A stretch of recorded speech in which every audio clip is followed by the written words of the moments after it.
Yes. Hello? Who is this? Oh, now you answer? I've been calling you and you blocked my number? One touch off and she get addicted.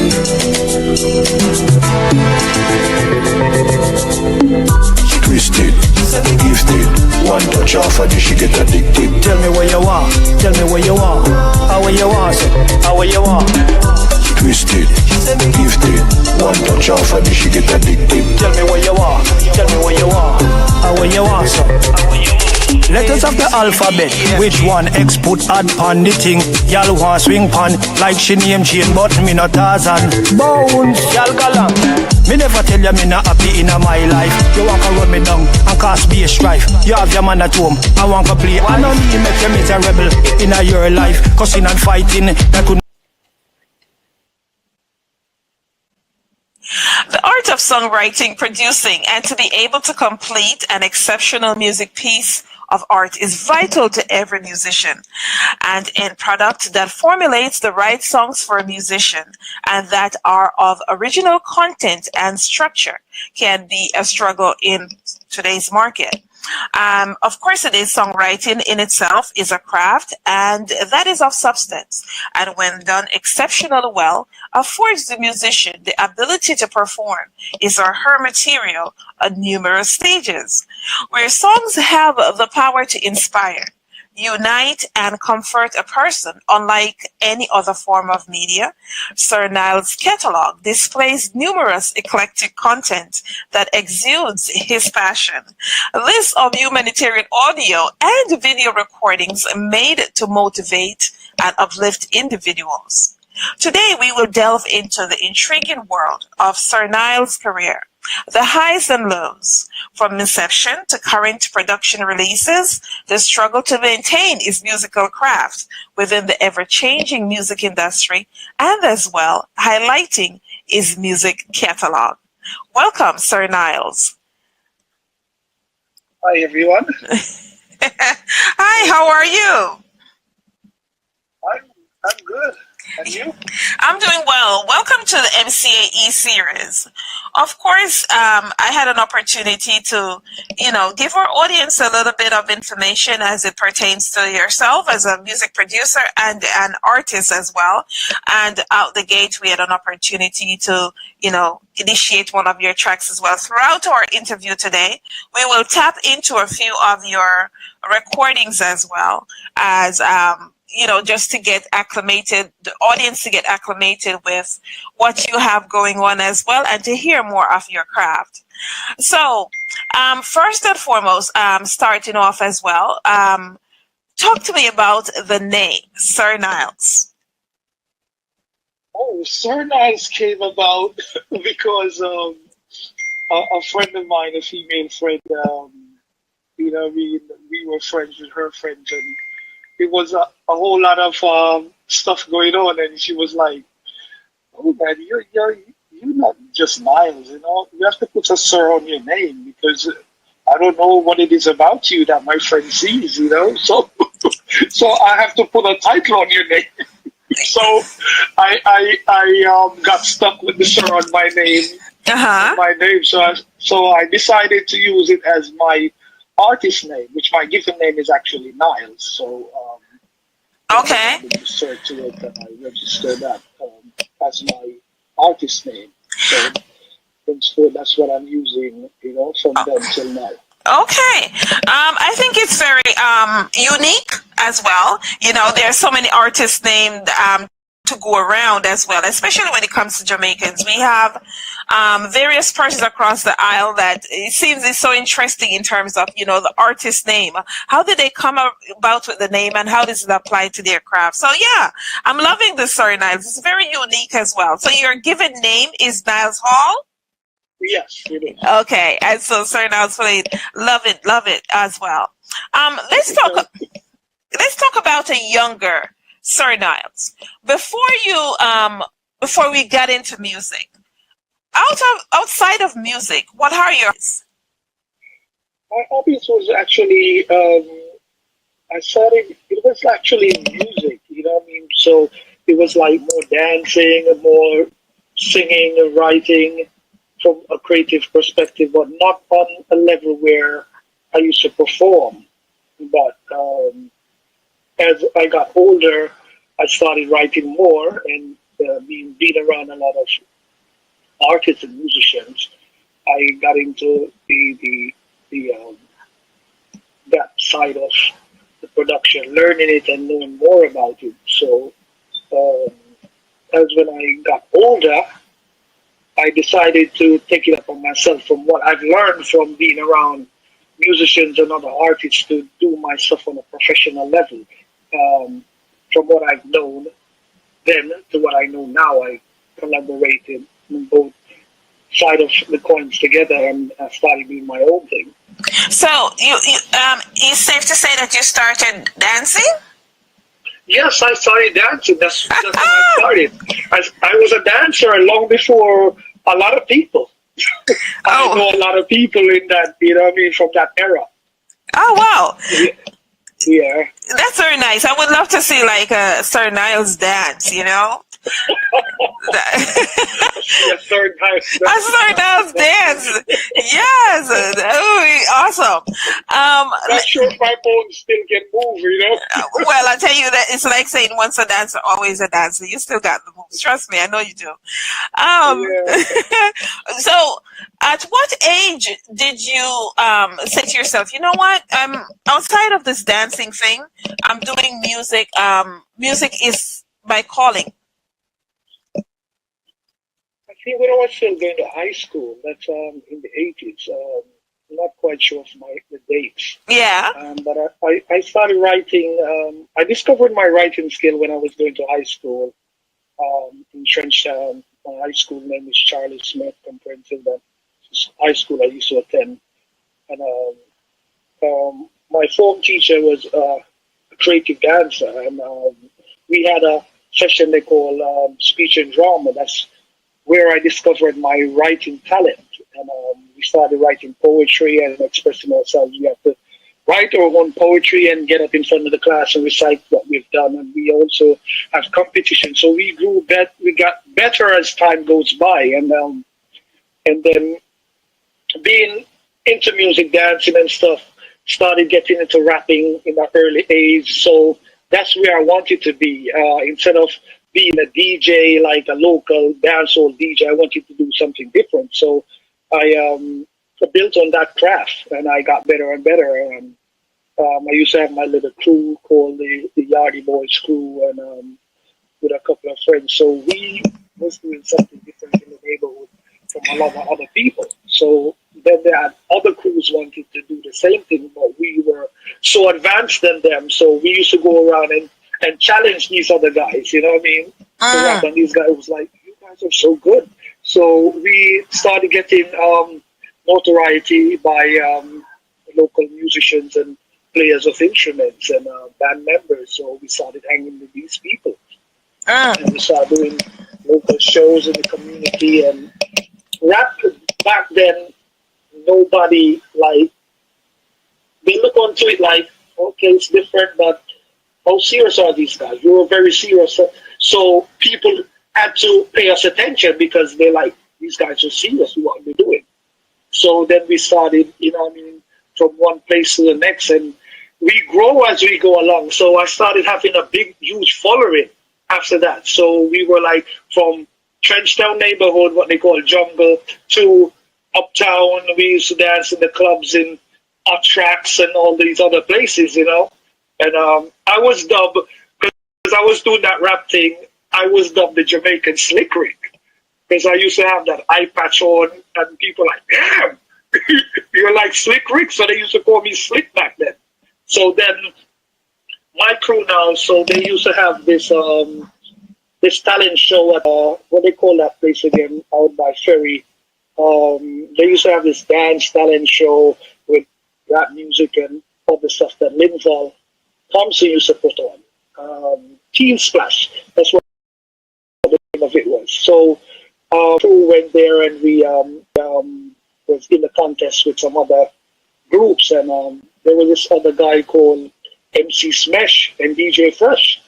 So he had his group. Well, he was very good, but he was like the lead member of his group, and I was the lead member of my group. So after that show, we finished performing. A friend of mine who I used to dance with, he said to me, "Since you're the leader of your group and this guy's the leader, I see you two guys coming together and make a super group."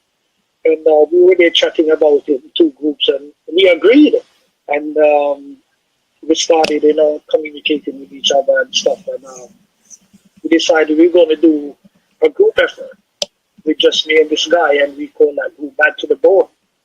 And from there, we started getting shows because we were like really into our craft. We did the Jamming on the Fault Line, we did Keen Splash, we did the Alpha Bazaar, we did the when Shabba won his Grammy, we opened for him at 24 Carat, that was in Manor Center. And a lot of shows, we do like shows on the North Coast every weekend. So we were like everywhere then. We were working with all the top people because people were like, these guys are serious about the craft. We opened for like when the rap acts come down to Jamaica, we're the opening acts for them. People get us on the shows because they were like, these guys are really, really talented. And, so people... I should say, all that power that you built up throughout the years in terms of the dancing and performing, that's what I'm saying. Once a dancer, always a dancer. I'm pretty sure you still got the moves, Okay, so within there as well, because you have some of the dancers and who have as their signature move. You don't have a Sir Nyle move? No, I didn't have a Sir Nyles move. I didn't create anything like that. But it's never too late, It was mostly like going into club before these guys created their own signature move. All of these moves that most of these dancers are doing now is what we used to do in the club. So if I see a move, I could say, that's a move we used to do in the club. They don't have actual moves that they make up per se. These moves are coming from other moves from people going into the club and dancing. We usually just create moves as we go along, but there was no particular signature move for any one person because everybody learned from everything else. And what they add on to it, it's not much. It's just the same moves that everybody used to do in the club. Oh, wow. Oh, well, let's talk about, you matriculated into music and you start recording more tracks as well within your catalog as well. Do you remember the first song that you recorded?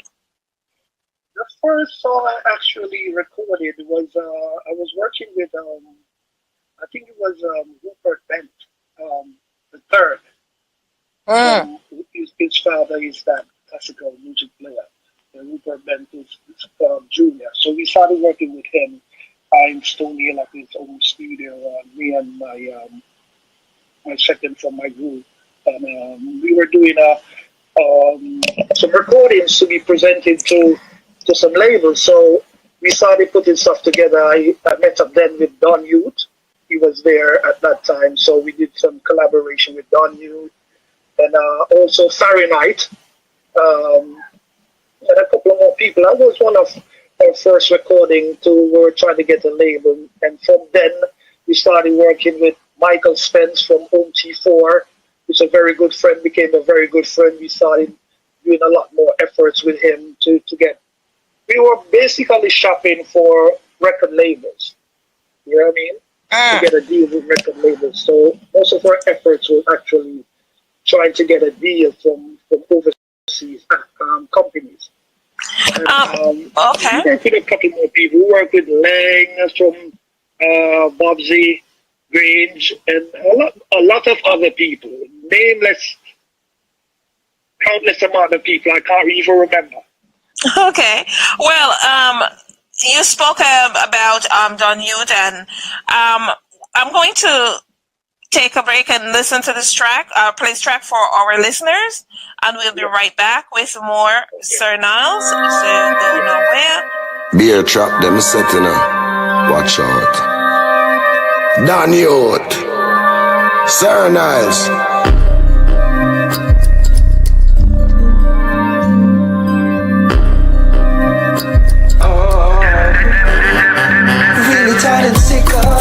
fake people them. Yeah, technical and me did see it from them. Grudge me, me not know from when. Really tired and sick of the fake people them. Yeah, technical and me did see it from them. Grudge me, me not know from when.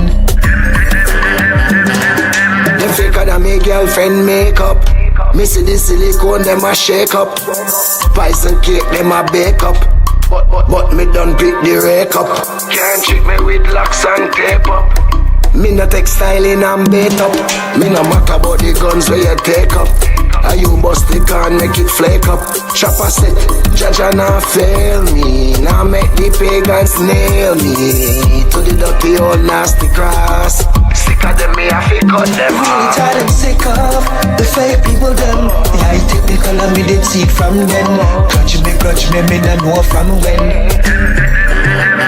Really tired and sick of the fake people them. Yeah, technical and me did see it from them. Grudge me not know from when. Them spend too much time I watch people. So yes, we are vibing with Sir Nyles, and of course the name of that track, Fake People, and it's featuring Don Youth. You spoke about, your younger years and meeting Don Youth and stuff as well. And yes, this track with Fake People with Don Youth. Don Youth is multi-platinum artist. He's doing so well as well. On the scene as well. Talk to me about, collaborating with Don Youth on this track. Loving the track, by the way. Oh, thanks. That track came about, I was working on this instrumental, and I was going through some stuff with some friends, and I actually penned the chorus, and I was saying to Don, I have this track, so he was like, yeah, so let me hear what it sounds like. He was like, okay, I like the hook, so let's not do anything, just don't change anything. We get on the verse and make this a hit, you know what I mean? Uh-huh. So I was like, okay, so let's get this done. So we made a team effort and put the track out, and we also did a video. Uh-huh. There's a video. The video is actually on YouTube. Okay. The video is actually on YouTube, yeah. Talk to me about the track itself, the message on the track itself, and how it resonates. The message on the track is actually saying about you have like friends, but they're not real people. You know what I mean? They're there for you, but when that time comes for to be really there for you, they're not there. You know what I mean? Yeah. So you're wondering how these people are here all the time, but when you really need them, they're not really there. Because sometimes people go through struggle in their life, when everything is good, everybody's around, but when you're at your lowest, some people are not around. And you're wondering, where are all these people that used to be there? Only the real people is going to be there with you when you're going through your rough times. Then you're going to know who's real from who's fake. Yes, life lessons that is. Now, as the name of the track is Fake People, but of course it is that you have worked in there are so many different, I would say, different rungs in terms of the career stuff, where it is that you started out dancing, then it is that you did a little bit of rap, and now it's like you have this extensive catalog that's also very eclectic. I had an opportunity to go in and actually listen to some of the tracks as well, and I would say it's a very eclectic catalog. Are you tied down to any one genre, or it's just based on the music that comes across? I cannot put myself in a box. Where music is concerned, I'm like Technicolor. I can't put myself and say I'm a reggae artist, or I'm a pop artist, or I'm a rapper. No. People like to put themselves, I'm a rapper, or I'm a sing J, or no. Whatever I feel, that's what comes out of me. I record, or I create. I can't be any one thing because we're multidimensional. You know what I mean? Well, agree to disagree in a sense, because one, it is that, well, you have some artists that are completely tied to, for instance, say cultural reggae or tied to hip hop or whatever, Yeah. and that's the lane that they would like to. But of course, it is that you have artists like yourself who actually able to do, you know, different recordings in various genre as well. Well, as it pertains to your recording in various genre, how easy is that for you to make the transition?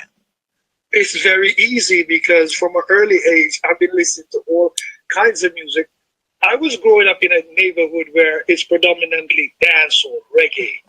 I listened to a whole lot of other music apart from that. Yeah. I'm into pop music, classical music, rock music. People say you listen to all sorts of music, you're weird. I'm like, it's not weird. I listen for sounds. I listen for how the artist writes a song, how the beat or the music is composed. You know what I mean? How everything transitions from one to the next. And I try to learn or take every bit of different genres.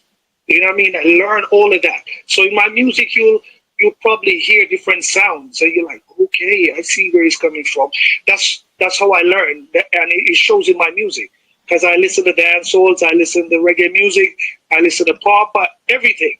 Well, what I must say as well, for myself as a music producer, and a good music producer, like if you're a reggae producer, you do not just listen to reggae.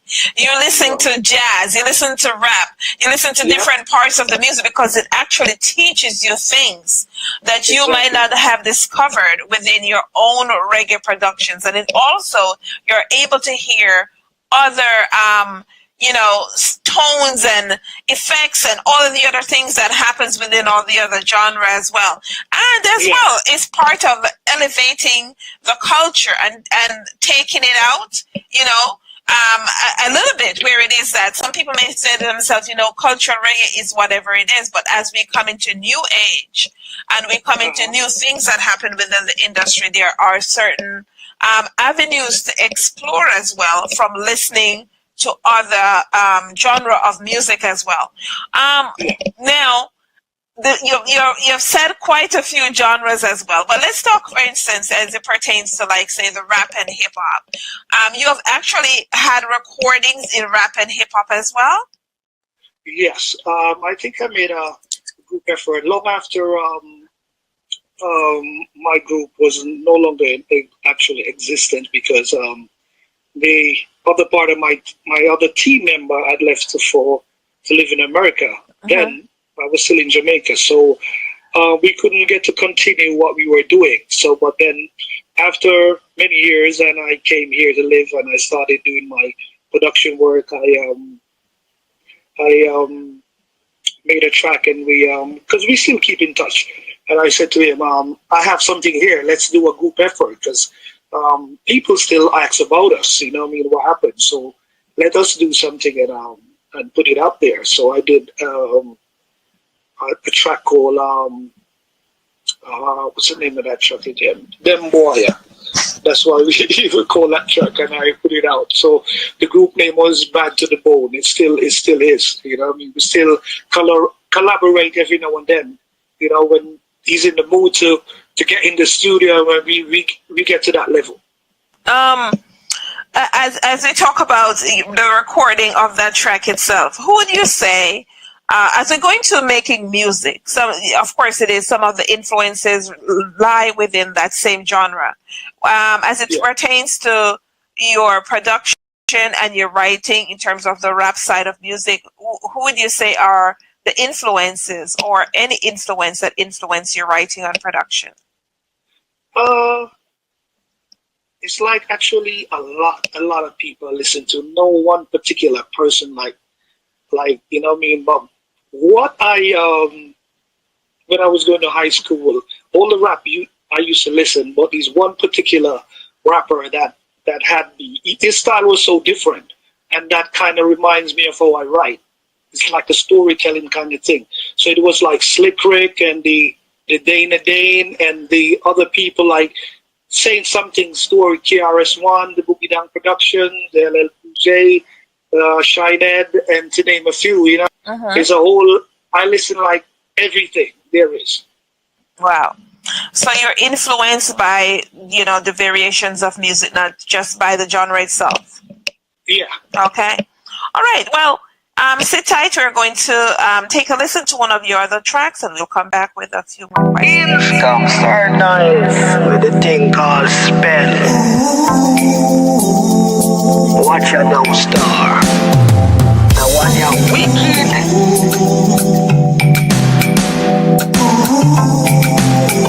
I will be do you make you do me now. They must have put a spell on me.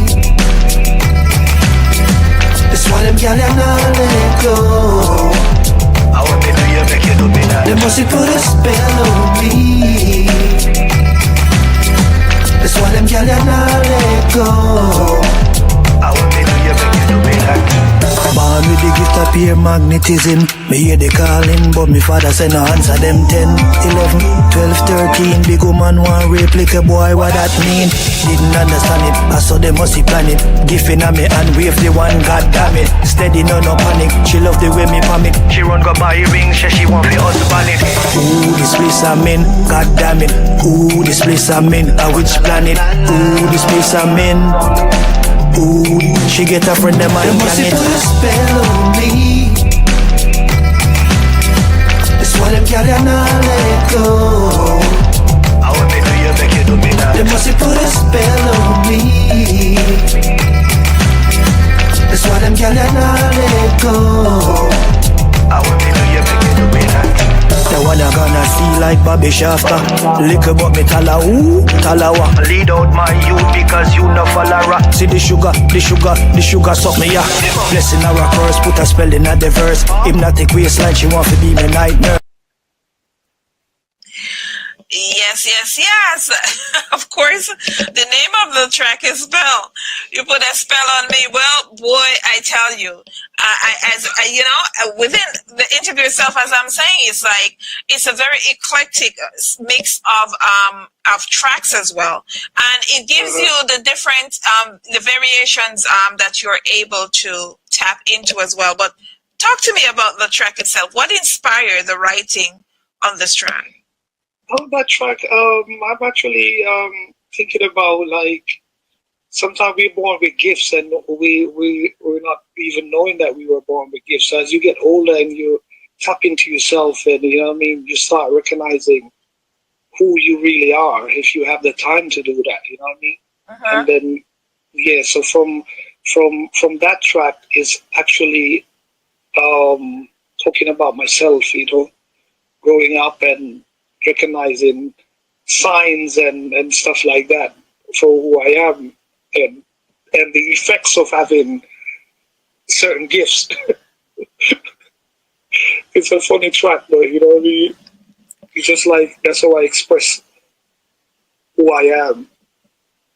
You know, as we talk about having special gifts as well, and especially in the arts and entertainment field, do you look at it as a hindrance or sometimes, or just as a blessing? I look at it as a blessing. It can be, it depends on who you're around, because sometimes people look at you really funny, but when you're blessed with something, it's a blessing, not a curse. You know, it depends on who you are around. So if you look at it in a negative light, it's going to be a negative light. It's going to attract negative energy. But if you look at it as in a positive way, it will attract positive energy. So that's how I look at things in life. So the term "jack of all trades, master of none" doesn't apply to you as well. Because you're competent in many skills, but I think people take that term sometimes out of whack, because it is that you can be a jack of all trades, but you're also an expert in each and every field. Am I correct? Yeah, it's from life experience. You know what I mean? You can't, like I said, you can't just put yourself in a box and say you are that person. We evolve. As humans, we do evolve. You know what I mean? Yeah. So if you want to remain the same person you are throughout your life, then you're not growing. I hear you, and I love it. The music itself has taken you out various places. Like you said, one of you came to the U.S. The next one was still in Jamaica, but nowadays that you're in the U.S. as well, and it's not just about being in the U.S., but it has taken you various places. What would you say is you feel as it's the most accomplished thing, or if you had to pick one thing or one event or one dance routine or one singing event that completely changed your concept in terms of how it is that you even do your own music and propelled you into this great career? What is the one thing that you would say that this is what it is? This is the one thing that event that I went to, or dance routine that I did, or song that I produced that really, helped me to move forward with everything that I'm doing and has kept it going? It's a lot of things. It's a lot of every little thing that makes me who I am today. From experiences like the first live show I've ever been to was, I think Jamaica had independence celebration, and my high school, which was Charlie Smith Comprehensive High School, we was a part of that celebration, and I get to see musical youths firsthand, right up front stage, because we were a part of that gala, so to speak. Yeah, and that performance, just watching those kids perform, I was a kid then, It was just like, wow. You know what I mean? Yeah. Because I was into the music, and seeing them doing their thing on stage, it was like something for me, like that stays in my head, That stays in my head, as them kids was actually on stage playing and doing their thing as kids. As we talk about your mentioning of kids as well, we have various artists we have interviewed throughout the years. And one of the things that I always tap into is the humanitarian effect, as well, to see how many of our artists actually are mentoring or have some community involvement in terms of their craft as well. Do you have anything that you specifically do in terms of within the community as to give back, or are you mentoring any person? It doesn't have to be a young person, but even another artist or a friend as well.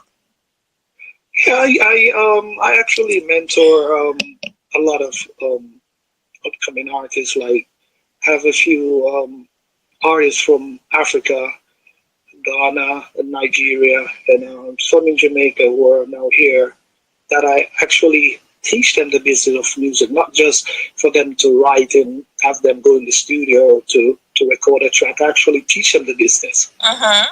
So, because like an elder said to me some time ago, he said, you know a lot about the business, why don't you actually do a YouTube channel and teach people about the music? I said to him, yes, that's a good idea, but then again, you can come under a lot of backlash from other people who don't want the upcoming artists to know about the business, and they're going to look at you like you're telling the business too much for free. Because I've been down that road. One producer said to me years ago, when I met him through, I was trying to help another friend to get his foot grounded with his music, and he said to me, an artist shouldn't know what the producer know. I was like in my head, what? When he said that to me, I just like draw bricks. You get me?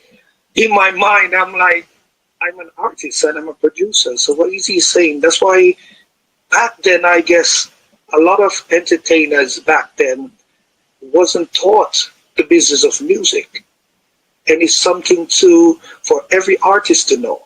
It's not just the producer. And it's the reason why a lot of artists back then who was doing their own thing got a lot of fight from the older producers, because they don't want you knowing what they know. And like I said to other people that I mentor and I try to teach the business, I said, listen, the music business is a big business. It's not just for any one particular person or any set of person who's trying to gatekeep or anything like that. This cake is so big, it's for everybody. As long as you know the business and know what you're doing, your slice of cake is there.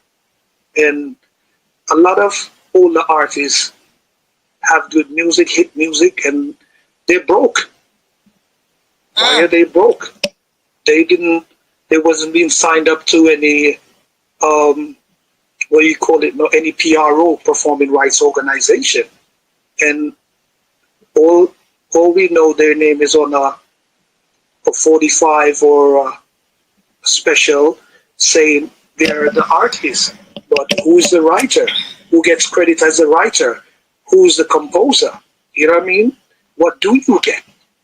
The money in your hand to say, okay, I did that song, the song hit all over the world, and you just get some money in your hand. Where's your income that should be coming in every year or every quarterly from your royalties if your song hits?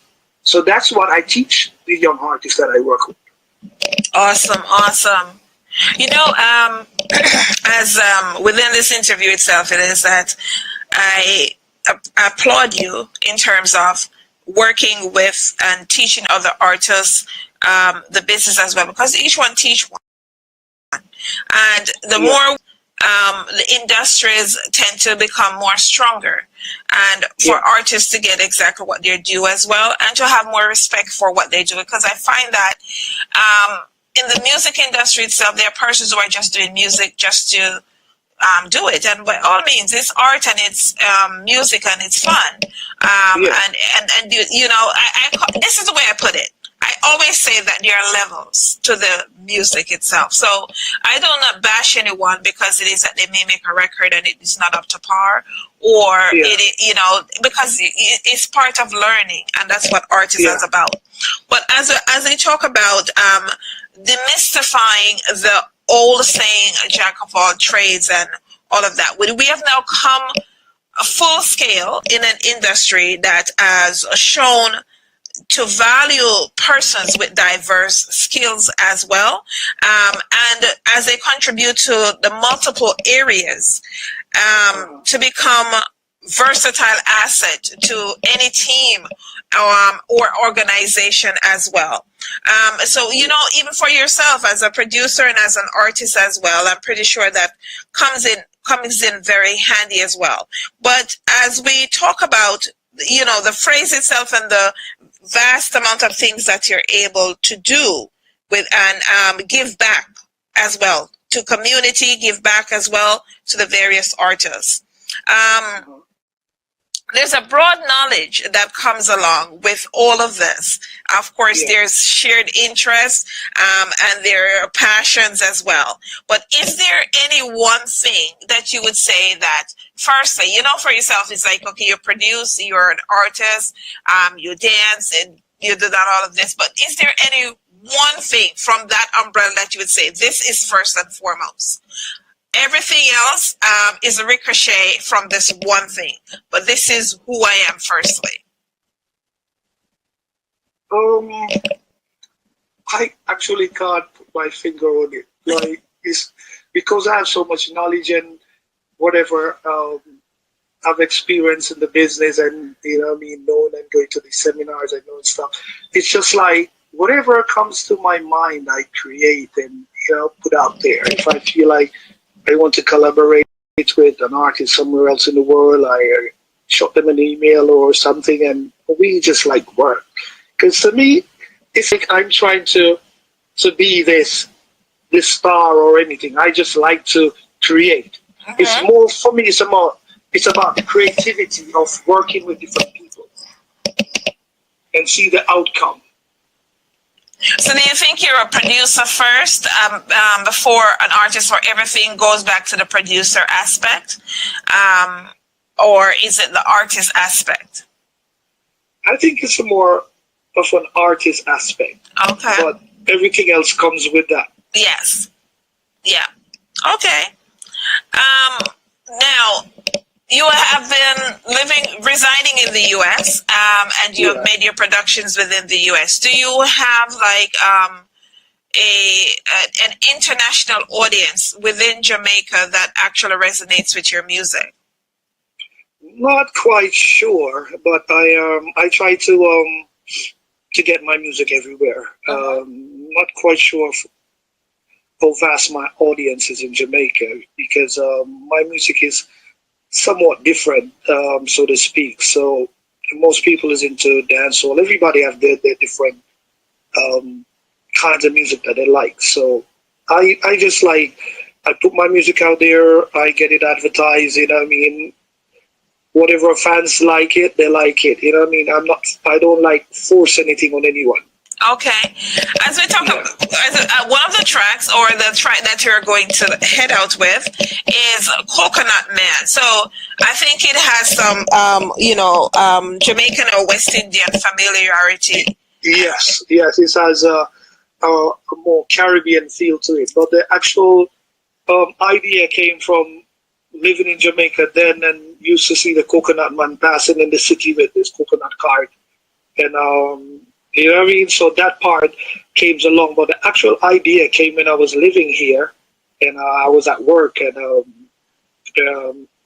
this other person was saying to this other person from the Caribbean,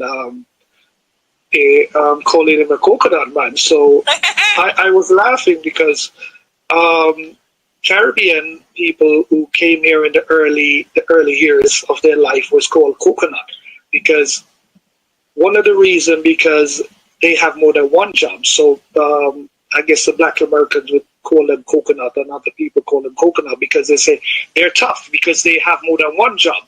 So I was looking at it from a different point of view. I was saying to this guy, I was like, no, don't be upset. You know what I mean? Look at it this way, because I turn negative situations into positive situations. So I said, look at it this way. Coconut now is a big thing. I said, remember, it has electrolytes, but it has a lot of other medicinal purposes that everybody wants now. That's true. Yeah, and he was like, I didn't look at it that way. I said, you know what's funny? I'm going to make a song called Coconut Man. And it was like, for real? I'm like, yeah. Falling there came in work singing. I don't know, the hook just came from nowhere. I said, I'm going to make a song. And I did make a song. And then I went, damn. Coconut Man. I love it. Yeah. Well, I as I've said, I went through the catalog and I've listened to various tracks as well. You have a very eclectic collection. Items as well, as you said, yes, and it's in various genres, from rap, reggae, just exploring the various genres as well, and you're having fun with it. It's nothing like speaking to an artpreneur or an artist that actually is having fun with it, because that's another thing as well. As the music is about that, it's just expressing oneself, whatever you feel and you want to write about. It's just like your expression of what you've been through, you know what I mean, and all of that. You put it out there. People can resonate with it. It's either you don't like it. I'm like, damn, I've never thought of anyone writing about that. Oh, how did he come up with that idea to just put it in a song? You know what I mean? Yeah. I'm that kind of person. Yes. So it's good to, it's a breath of fresh air to actually interview an artist who is having fun with his craft, because interviewed so many artists throughout the year, and there are artists who are not having fun with it. They're just doing it because it is that's for various reasons. One of the main reasons they're doing it is because they feel as if they don't put something out, or if they do not do a production and get it out, they feel left in the dust. And creativity, you cannot be forced as well. No, you can't. Like I said to people all the time, if you're creating music because you want to be the next big thing or the hottest thing, then you're going to burn yourself out, because you're trying to be or become something that you're not. If it's within you, Yes. Your creativity never dries up. Some people, their creativity dries up because they want to be like someone else. When you're born with it, it never leaves you. And you keep creating, it doesn't go away. You get better and better. Right. Yes. That's how it is. Yeah. So I have various artists that I've interviewed and I've recognized that some are doing it just to stay within the raiment to say, oh, I'm part of and here I am. And then some persons are doing it, but they're not having fun with it because they're not seeing an income coming back to them, and they've invested so much within making the music.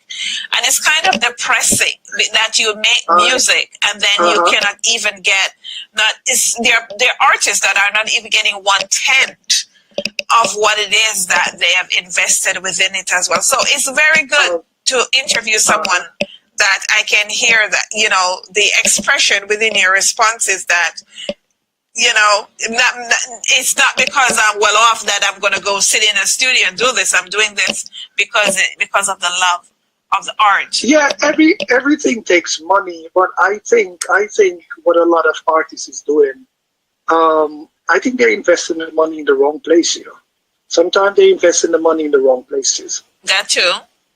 Yeah, so hence the reason a lot of them get frustrated when nothing is being done, because all that money they invest to get stuff out there and people to listen to music and be played on the radio, they're not getting back that, and it can become frustrating, So you doing music, you have to look at it as you buying a property, because the value goes up every year, Mm-hmm. And I would encourage people to learn more about the music and trying to get themselves more educated as to where the music business is concerned. Not just want to hear your music on the radio, because 90% of music is the business. The other 10 is just what you get in the studio, you put out and you do the stage shows and all of that. 90% is the business. So if you don't know the businesses, then you're going to be in problem. Then you're going to get frustrated. Oh, I hear you. It's been a pleasure connecting with you and having an opportunity to vibe one-on-one, to go through the variations of your music and just the art career side of it as well. Is there anything else that you would like to add as we prepare to vibe out today?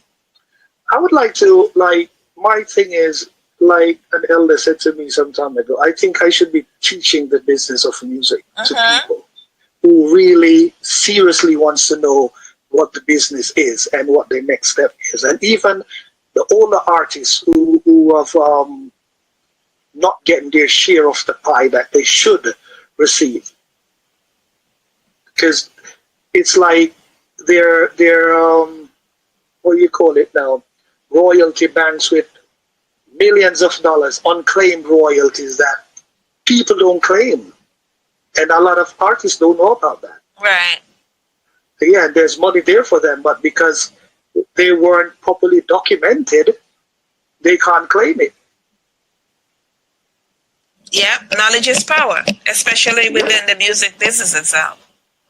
Yeah. Yes. Money is there for everyone. It's not for us to be fighting. It's for us to do this thing. It's fun. It's fun. It's not for us to be competing. Yeah, competing is good, but how are you competing? Are you going to compete to kill, the next person? No, we don't need that. Yes. Everything is there for everyone. A slice is there for everyone. That's so not true. until we get that in our brain that this is not a competition thing.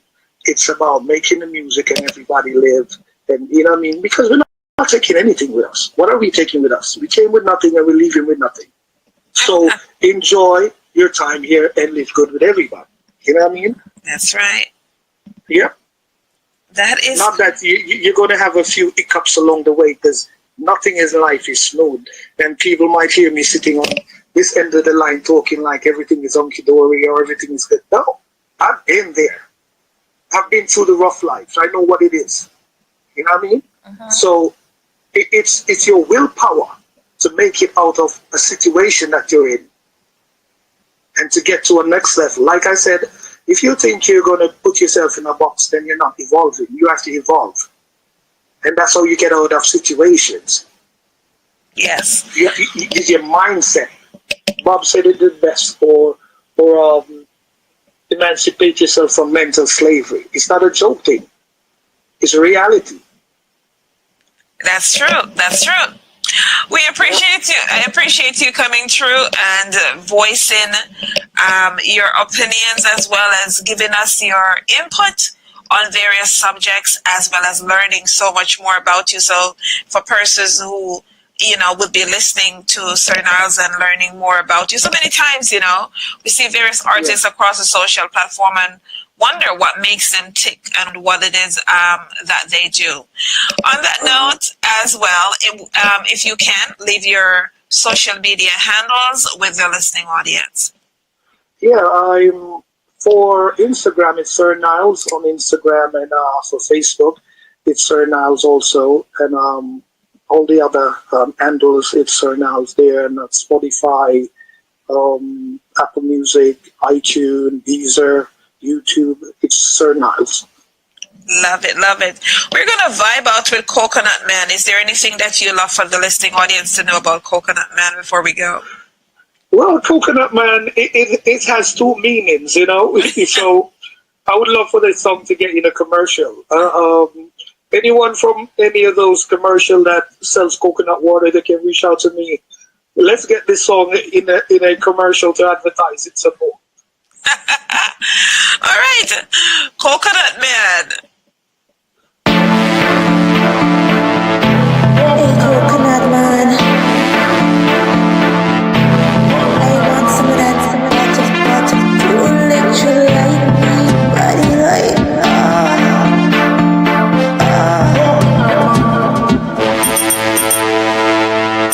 Hey, Coconut Man. Yeah, love, I got the coconuts. I want some of that. That's what you need. I want some of that. Electrolytes good for you. I want some of that. She need electrolyte from the coconut man. Anywhere she want it, anywhere she can. Woman, why you call me the coconut man? She said she liked the trunk because it's tall and strong. You a blow for me nuts and the body's hurricane. A long time me a stand up all the rain, you a rain. Never bow down, go down pan the ground. Stand up and fight to run, me nah run. Breeze cool for me nuts, what a blouse and skirt. If you broke this and not me, I got saturate your earth. First thing first, me have the quench for your thirst. Wash off your alcohol for your mouth or your burn. She need electrolyte from the coconut man. Anywhere she want it, anywhere she can. Woman, why you call me the coconut man? She said she liked the trunk because it's tall and strong. Natural all natural to the coconut man, yeah. Jelly or coconut, any man, yeah. Bag it or drag it to the straw that you plan, yeah. Raw nut, sugar pan it, take a nap, yeah. Rub the nut, water spew, put it on the fridge. This is what it gives. Squeeze milk, rich and thick, put it on the fridge. She need electrolyte from the coconut man. Anywhere she want it, anywhere she can. Woman, why you call me the coconut man? She said she liked the trunk because it's tall and strong. Hey, Coconut Man. I want some of that. Preservatives. I want some of that. This is what it gives. She need electrolyte from the coconut man. Anywhere she want it, anywhere she can. Woman, why you call me the coconut man? She said she liked the trunk because it's tall and strong. She need electrolyte from the coconut man. Anywhere she want it, anywhere she can. Woman, why you call me the coconut man? Yes. To the listening audience, yes, we were vibing to Sir Nyles, of course, and I appreciate everyone for tapping in. Of course, it is that we have been listening to the Music Connect Africa, where it is that we are the global. Well, to say we are the hub for global music industry news and insights. And each episode, we take a look into the history of our entrepreneur professionals who are the driving force behind the scenes.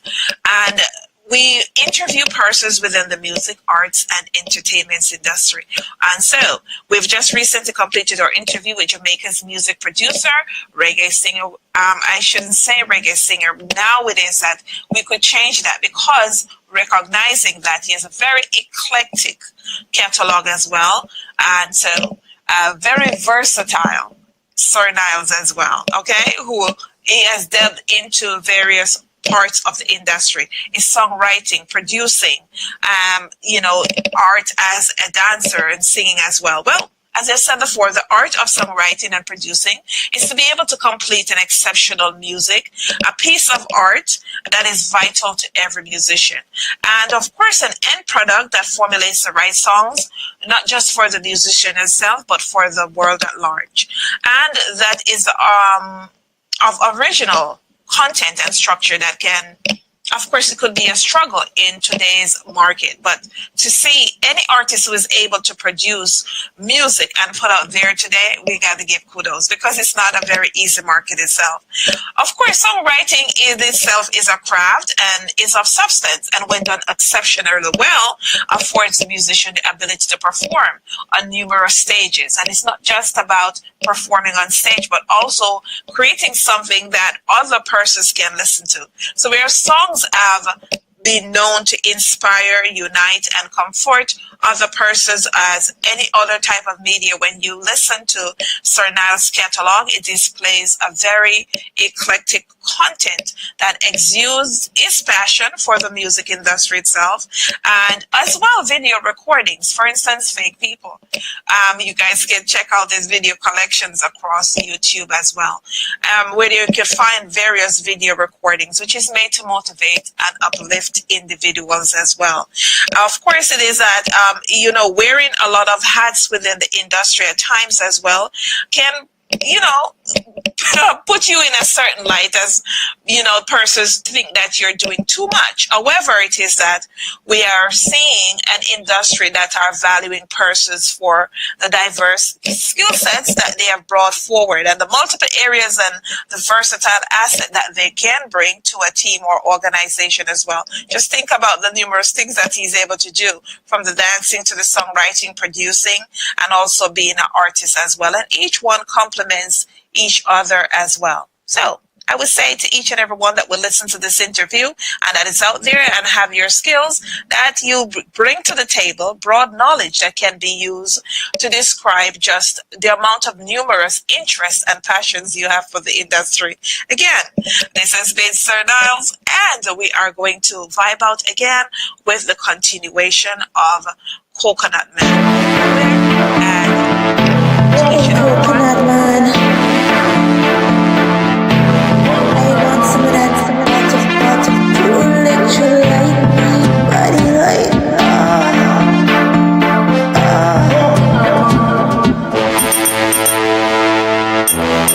Coconut man. Yeah, love, I got the coconuts. I want some of that. That's what you need. I want some of that. Electrolyte's good for you. I want some of that. She need electrolyte from the coconut man. Anywhere she want it, anywhere she can. Woman, why you call me the coconut man? She said she liked the trunk because it's tall and strong. You a blow for me nuts on the body's hurricane. A lot of me a stand up on the rain, you a rain. Never bow down, go down pon the ground. Stand up and fight, you run, me nah run. We school for me nuts, what a blouse and skirt. If you broke this and not me, I got saturate your earth. First thing first, me have the quench for your thirst. Wash off your alcohol for your mouth or your burp. She need electrolyte from the coconut man. Anywhere she want it, anywhere she can. Woman, why you call me the coconut man? She said she liked the trunk because it's tall and strong. Natural and natural see the coconut man ya. Jelly or coconut, any man ya. Bag it or drag it to the straw that you can. Raw nut, sugar pan it take a name ya. Preservatives. Rub the nut, water spew, put it on the fridge. This is what it gives. Squeeze milk, rich and thick, put it on the fridge. She need electrolyte from the coconut man. Anywhere she want it, anywhere she can. Woman, why you call me the coconut man? She said she liked the trunk because it's tall